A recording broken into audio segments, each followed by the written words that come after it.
Bismillahirrahmanirrahim. Assalamualaikum warahmatullahi wabarakatuh. Bismillahirrahmanirrahim. Anda sekalian, syukur kita bisa bertemu lagi dengan Bapak ya.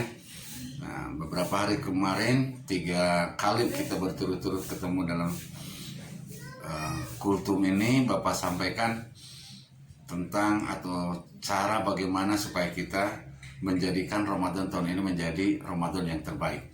Sekarang atau saatnya sekarang ini kita akan ganti materinya. Apa materinya sekarang yang ingin Bapak sampaikan? Apa itu saum? Kenapa ada kata puasa? Lalu untuk siapa itu saum? Ya. Nah, yang pertama anak-anak sekalian, dalam agama kita, dalam Islam itu kita sebenarnya nggak kenal dengan yang namanya kata puasa. Puasa itu bahasa asalnya dari bahasa Sanskerta, asalnya pawasa atau menyiksa diri. Sehingga kata puasa itu kurang tepat kalau kita gunakan ke dalam keseharian. Yang mesti dan harus kita gunakan kata puasa itu ganti saja dengan kata saum. Sebab kata saum itu ada dalam agama kita. Apa itu saum? Nah, Allah Subhanahu wa taala firmankan dalam Al-Baqarah 183, ini kewajiban yang mesti dan harus kita lakukan untuk kita orang-orang yang punya iman, maka diwajibkan oleh Allah untuk saum. Nah, sekarang apa itu saum? Saum itu menahan diri. Menahan diri dari hal-hal yang membatalkan daripada ibadah saum tersebut, mulai makan, minum, dan seterusnya.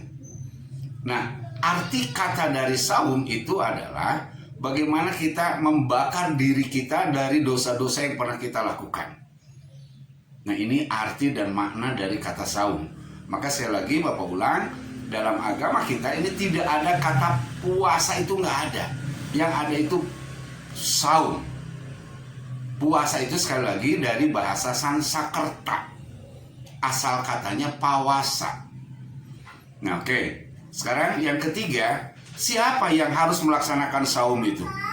Yang harus melaksanakan saum, dalam ilmu fikih kita lihat, siapa yang wajib melaksanakan saum? Yang pertama adalah orang yang punya Islam atau orang yang beragama Islam. Sehingga kalau kamu nanti lihat di jalanan atau dimanapun tetangga kita lihat nggak saum di bulan Ramadan, nggak usah riweuh. Oh, ini pasti bukan orang Islam, itu aja.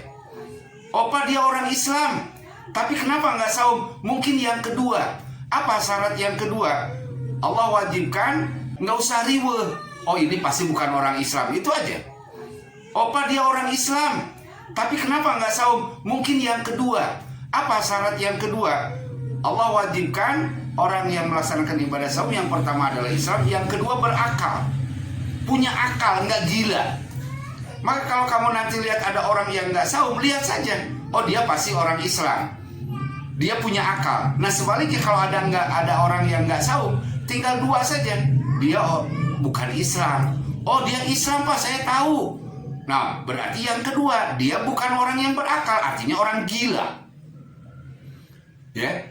Nah, dia Islam, dia punya akal, artinya tidak gila. Yang ketiga adalah mereka yang sudah balik, sudah cukup usia. Nah, nanti kalau ketiganya ini, misalnya ada orang yang nggak saum, kamu lihat di tetangga kita, di keluarga kita, maaf misalnya bapak kita atau kakak kita nggak saum, tinggal 3 saja lihat. Oh, ini pasti bukan orang Islam. Yang kedua, oh pasti dia bukan orang yang berakal, dia orang gila itu. Atau yang ketiga, oh dia mah udah pasti Islam iya, punya akal iya. Oh, dia mah masih kecil, balita, nggak wajib untuk melaksanakan saum. Itu boleh. Ya. Nah, anak-anak sekalian, ini syarat untuk kita melaksanakan ibadah saum. Jadi yang pertama apa? Beragama Islam, yang kedua berakal, dan yang ketiga punya usia atau sudah menginjak usia balik. Ya. Nah, anak-anak sekalian, ini materi yang pertama setelah materi yang kemarin Bapak sampaikan. Apa itu saum? Siapa yang harus saum? Nah, nanti besok Bapak akan teruskan materi ini, bagaimana cara melaksanakan ibadah saum yang disesuaikan atau disyariatkan oleh baginda kita Rasulullah Sallallahu Alaihi Wasallam. Bapak kira itu saja yang bisa Bapak sampaikan. Kita senantiasa berdoa semoga hari-hari berikutnya kita akan ketemu lagi dalam walaupun dalam media seperti ini, ya, paling tidak menambah wawasan ilmu kalian, dan yang lebih penting dari itu kamu bisa catat tugas yang ada di buku kegiatan Ramadan itu. Sengaja Bapak berikan materi-materi yang relatif mudah lah, bisa dimengerti oleh kalian semua, ya. Insya Allah, ya.